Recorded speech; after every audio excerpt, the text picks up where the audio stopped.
Hello and नमस्ते everyone. सो आज हमारे साथ वैभव प्रजापति हैं। इनका नीट 2026 में एक्सपेक्टेड स्कोर 668 है। ये ड्रॉपर्स बैच में, आरजी एकेडमी के ड्रॉपर्स बैच के स्टूडेंट हैं। तो वैभव, फर्स्ट ऑफ ऑल कॉन्ग्रेचुलेशन, आप एक शानदार स्कोर 668 बहुत बच्चों को नहीं लाने का मौका मिलता है। आपका 668 स्कोर नीट में आ रहा है, कैसा फील कर रहे हो? सबसे पहले तो थैंक यू। ये जो स्कोर है वो आप सभी लोगों की वजह से है और मेरे को अभी बहुत अच्छा लग रहा है। ऐसा लग रहा है कि जो 3 साल में मेहनत करी थी, कुछ पता नहीं था आगे क्या होगा, फिर भी केवल एक ही होप में जो मेहनत करी थी उसका फल मिलता हुआ अब लग रहा है। राइट राइट, बिल्कुल। तो ईश्वर को धन्यवाद देना चाहूँगा, अपने माता पिता को और अपने टीचर्स को भी धन्यवाद देना चाहूँगा कि आप सभी की वजह से आज मेरा इतना स्कोर आ पा रहा है। बहुत बढ़िया, बहुत बढ़िया। जैसे आरजी आपने आई थिंक 12th में ज्वाइन किया था, यस सर। तो उसमें 11th में आप कहीं पे और पढ़ रहे थे। यस सर, कहीं तो ओवरऑल कैसा फिर फील हुआ यहाँ पे आपने टीचर से पढ़ना शुरू किया? क्या फीलिंग थी आपकी? सर 12th में मैं जब आरजे आया तो मेरे को एक अलग ही वातावरण मिला कि यहाँ तो सब कुछ एक वेरी डिसिप्लिन वे में हो रहा है। यहाँ तो हर चीज़ का एक फिक्स डिसिप्लिन है, एक रूटीन है। और तो स्टडी की जो बात मतलब फिजिक्स केमिस्ट्री, वो तो मेरे को बिल्कुल ही अलग नहीं है। ऐसे ही पढ़ा सकती है कि इनको बिल्कुल डेप्थ में जाके और मतलब उस टॉपिक को बिल्कुल समझा देना। Right, even right. Formula based तैयारी नहीं करवाई कि ये क्वेश्चन है इसको ऐसे कर लो, नहीं। फॉर्मूला तो हमको अपना आप याद हो गया, मतलब जो मेन टॉपिक है उनको समझाया टीचर। तो थोड़ा कॉन्सेप्ट्स में डेप्थ में ज्यादा फोकस होता था।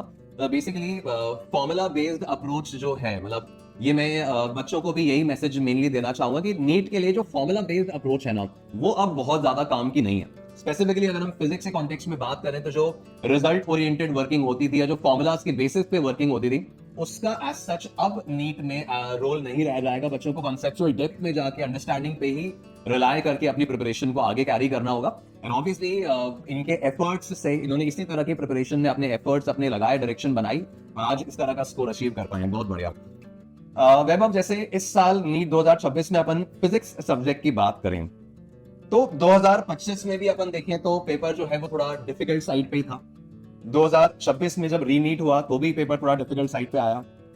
तो जब आपने पेपर शुरू किया तो ऐसे कॉन्सेप्चुअल क्वेश्चंस थे, थोड़े क्रिएटिव क्वेश्चंस थे। तो ऐसे पेपर स्टार्ट करने के बाद क्या फीलिंग थी आपकी? सर फिजिक्स का पेपर स्टार्ट करने के बाद तो खुशी हुई थी कि वो साल भर पढ़े हैं वैसे ही पेपर आया है। ओके, 3 मई वाला पेपर थोड़ा फॉर्मूला बेस्ड आया था, तो उसमें जिन्होंने केवल फॉर्मूला याद कर रखे उनको भी इक्वल अपॉर्चुनिटी मिल रही है आगे आने की।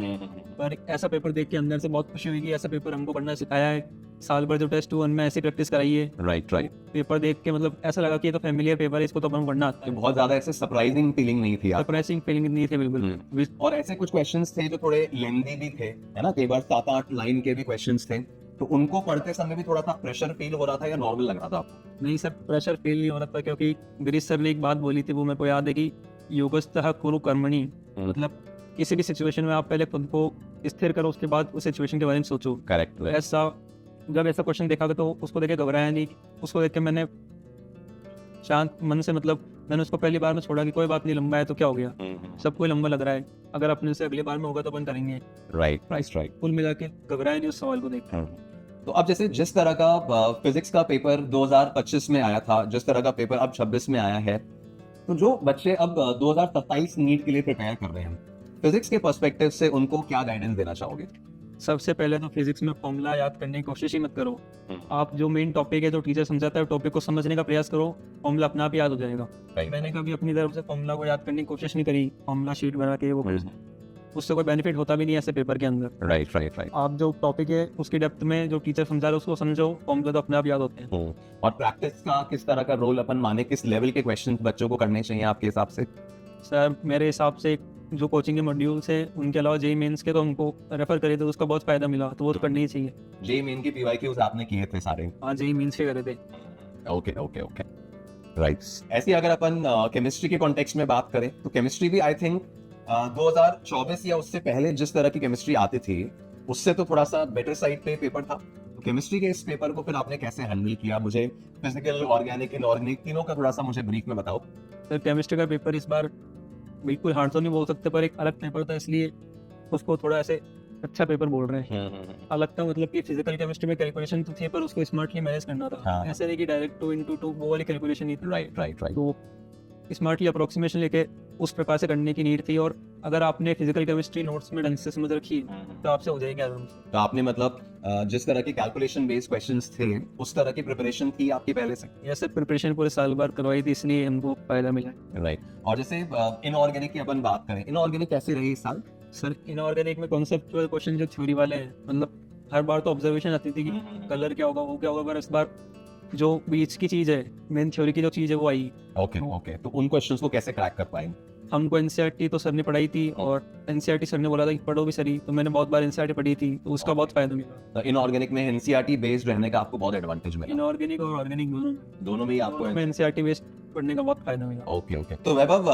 फिजिक्स केमिस्ट्री की तो बात हमने काफी कर ली, बायोलॉजी को पढ़ने का आपका क्या अप्रोच रहा? बिकॉज मुझे ऐसा ध्यान है कि शायद आपके 350 अराउंड मार्क्स बायो में आ रहे हैं, तो बायो को किस तरह से आपने हैंडल किया, कैसे क्रैक किया?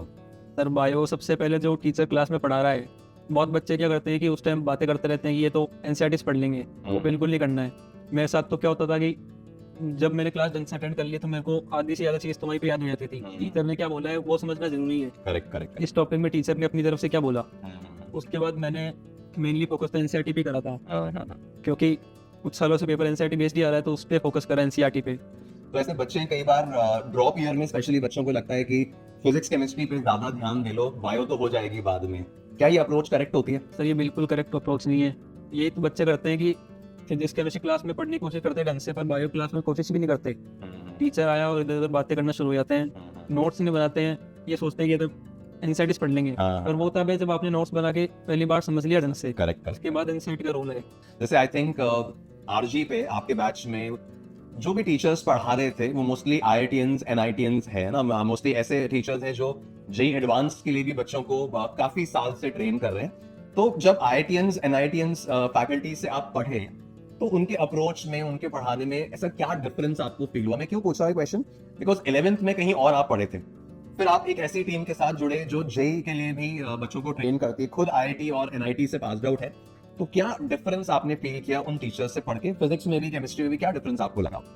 सर पहले जब मैं कहीं और था तब तो ऐसे मतलब आईआईटीएंस और एनआईटीएंस का ऐसे पता नहीं था मतलब पढ़ाते ही कैसे हैं, और जब मैं यहाँ पे आया तो मेरे को एक अलग ही खुशी की फीलिंग आई कि अच्छा ये तो बहुत अच्छा पढ़ा रहे हैं। फिजिक्स के अंदर हर टॉपिक की डेप्थ के अंदर जाके ही उसको बिल्कुल फील करने की कोशिश कराते हैं कि ये टॉपिक, ये चीज़ क्या है। बिल्कुल ऐसे नहीं कि ये फॉर्मूला है, इस क्वेश्चन में ये वाला फॉर्मूला लगा दो, ऐसे नहीं करते। राइट। हर डेरिवेशंस वगैरह पे भी फोकस रहता था? डेरिवेशंस पे तो मतलब जहाँ तक संभव है डेरिवेशंस कराते थे, मैं बोलते थे कि इसको याद मत करो, पर लिखो भी मत, पर एक बार समझ लो इसको, कि अगर ऐसा सवाल आया तो कर पाओगे, इसी का फायदा मिला इसमें। और केमिस्ट्री में भी जैसे टीचर्स के पढ़ाने का नजरिया जो है वो किस प्रकार फील हुआ? जैसे केमिस्ट्री में भी आप एक आईआईटी ग्रेजुएट से पढ़ रहे थे, है ना, एक आईआईटीएन फैकल्टी से पढ़ रहे थे, तो क्या डिफरेंस आपको फील हुआ केमिस्ट्री में? सर केमिस्ट्री में गौरव मिश्र सर बहुत, मतलब उनकी क्या ही तारीफ करे, शब्द नहीं है मेरे पास। मतलब बहुत अच्छा पढ़ाते हैं वो बिल्कुल ऐसे समझाते हैं कि आपको घर जाके एक बार आपने पढ़ लिया तो फिर आपको चीज़ याद हो जाएगी। राइट। और फिजिक्स के अंदर प्रतीक सर, आप और मैं सर, इन्होंने मतलब बिल्कुल फील करा दी चीज़ को कि आप भूल ही नहीं सकते उस चीज़ को, आप भूलने की कोशिश करोगे तो भी नहीं बोल सकते हो। करेक्ट। वैभव, आपका ड्रॉप ईयर था इस साल, है ना, 11th एंड 12th में आपने प्रिपरेशन किया, फिर आपको एक साल ड्रॉप लेना पड़ा। तो जैसे इस पूरी जर्नी में अगर अपन देखें तो काफी सारे अप्स एंड डाउन्स आपके पास आए होंगे, आपके सामने आए होंगे, काफी डिफिकल्ट होता है कई बार ड्रॉप ईयर में मोटिवेटेड रहना, तो ये मोटिवेशन वाला मैटर या फिर अप्स एंड डाउन्स, इनको कैसे मैनेज किया आपने? सर नदी में लहर ऊपर भी जाती है नीचे भी जाती है, पर मेरी और नदी के बीच में एक नाव थी, जो मेरे टीचर्स, माता पिता ये सब थे। क्या बात है, बहुत बढ़िया। तो वो सब मेरी नाव बन के उन्होंने मेरे को इस नदी से पार कराया। मैं अकेला तैर के नहीं कर पाता पार। सही बात है। जहाँ भी डाउन आए तो उन्होंने मेरे को संभाला, जहाँ भी अप्स आए तो उन्होंने, तब भी उन्होंने मुझे संभाला कि ज्यादा अहंकार नहीं करना है, तो अहंकार से सीधा नीचे ग्राउंडेड रहना है। बिल्कुल सही बात है, बहुत जरूरी होता है कि इस प्रिपरेशन में आप ग्राउंडेड रहें, आप धरातल पे रहें। कई बार आपकी बार जब बैचेस में फर्स्ट रैंक आती है तो एक अलग ही फीलिंग अपने को आती है कि अपन तो सिलेक्ट हो ही जाएंगे। करेक्ट बात है। पेरेंट्स का क्या रोल आपकी प्रिपरेशन में रहा, मुझे थोड़ा सा बताओ, कि बच्चे भी इस बात को समझ पाए कि पेरेंट्स एक बहुत मेजर और एक बहुत इंपॉर्टेंट रोल प्ले करते हैं बच्चों की जर्नी में। आपकी जर्नी में पेरेंट्स का क्या रोल रहा? सर मेरे को अभी बहुत खुशी हो रही है कि मैंने अजमेर में रह के तैयारी करी, क्योंकि अगर मैं अजमेर के बाहर जाता तो शायद मैं इतने अच्छे नंबर ला ही नहीं पाता, क्योंकि रोज घर का खाना खाना, रोज मम्मी प्यार करती है, अपन मम्मी से बातें करते हैं, ठीक बात है, बिल्कुल। पापा डांटते भी हैं, प्यार भी करते हैं, समझाते भी हैं, तो उससे बहुत फायदा मिला। मतलब अटैचमेंट की जो फीलिंग है वो बहुत फायदेमंद होती है। Right right. क्योंकि अगर आप कहीं बाहर जाओगे तो आपको अकेले रहना होगा। घर में तो मतलब मम्मी पापा है तो आप वो आपको संभाल लेंगे। आप संभाल लेंगे। ये आपको डेली की रिक्वायरमेंट्स जो है, खाना पीना रहना ना, वो सबकी आपको डेफिनेटली कोई लोड नहीं रहता है, आप फ्री रहते हो उस चीज में। वैभव, आप मोस्ट लाइकली अजमेर टॉपर बनने वाले हो, नीट 2026 के अजमेर टॉपर हो आप। पेरेंट्स को जब इस खबर को सुनते हुए देखते हो कि आप अजमेर टॉप करने वाले हैं, आपका इंटरव्यू कंडक्ट हो रहा है, आपकी अखबार में फोटोग्राफ आने वाली है, मतलब किस तरह की फीलिंग है ओवरऑल? हम चाहेंगे कि आप बच्चों के साथ शेयर करें कि जब आप मेहनत करके इतना कुछ अचीव करते हो तो क्या क्या फीलिंग आती है अपने को? सर जब मेहनत करके अचीव करते हैं तो अलग ही खुशी की फीलिंग आती है। मतलब जब कुछ भी पता नहीं था कि हम केवल एक कमरे में घुस के बस पढ़ते थे क्या होगा, कैसा पेपर होगा, कुछ पता नहीं था। बस अपन पढ़ते थे, हमेशा पढ़ते थे, खुश रह के पढ़ते थे। उसके बाद जब आज ये रिजल्ट आया तो बहुत खुशी हो रही है, और मैं तो अपनी खुशी बता पा रहा हूँ पर मम्मी पापा तो बता ही नहीं पा रहे हैं। सही बात है, उनको मेरे से कई गुना ज्यादा खुशी हो रही है। बिल्कुल बिल्कुल। और वैभव, इस पूरी जर्नी में मुझे बताएं, ऑनलाइन प्रिपरेशन, जैसे बच्चों का कई सारा कंफ्यूजन होता है कि ड्रॉप लेना है तो हम ऑनलाइन मोड में ही पढ़ लेंगे, तो ऑनलाइन प्रिपरेशन के बारे में आपका क्या ख्याल है, या फिर आपने ऑनलाइन सपोर्ट किस हद तक लिया था? सर 11th में जरूर मैं किसी और कोचिंग में था तो तब मैं लिया था सपोर्ट, पर जब आरजी आने के बाद और मेनली इस ड्रॉप ईयर में तो मैंने बिल्कुल ऑनलाइन का सपोर्ट नहीं लिया।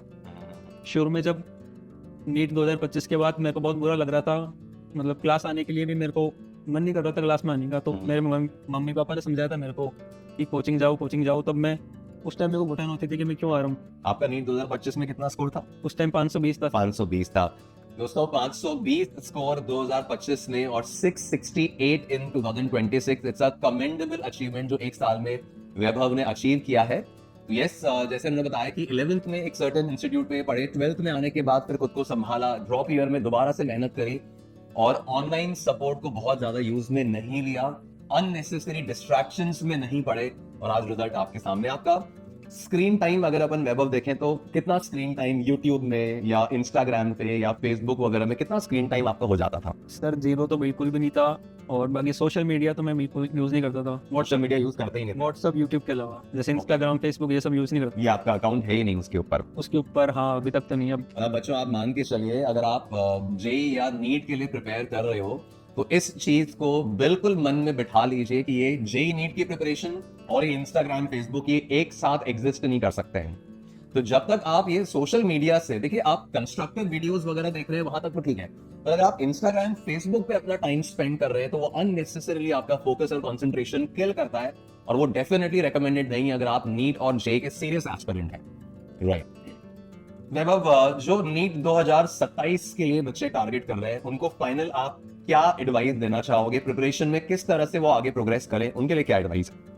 सबसे मेन चीज होती है विश्वास, क्योंकि आज के जमाने में ऑप्शंस बहुत सारे हैं, इतनी नॉइज है, पूरी यूट्यूब भरा पड़ा है टीचर से। ये टीचर सब टीचर अच्छा पढ़ाते हैं पर आप किसी एक को चूज करना है। तो जैसे मैंने आरजी को चूज किया, तो अगर कोई बच्चा आरजी को चूज करता है तो पूरा विश्वास करो, आंख बंद करके क्यों पढ़ना है, आंख खोल के मतलब ढंग से पूरा विश्वास करो टीचर्स पे, कोचिंग पे की, जैसे मैंने करा कि ये हमको पार लगा देंगे। करेक्ट। क्योंकि विश्वास अगर आप रखोगे तभी आप पढ़ पाओगे, नहीं तो आप आज किसी का वीडियो देख रहे हो, कल किसी का वीडियो देख रहे हो तो आप बिल्कुल हाँ लॉस्ट हो जाते हैं, मिक्सअप हो जाते हैं, कंफ्यूज हो जाते हैं। बिल्कुल।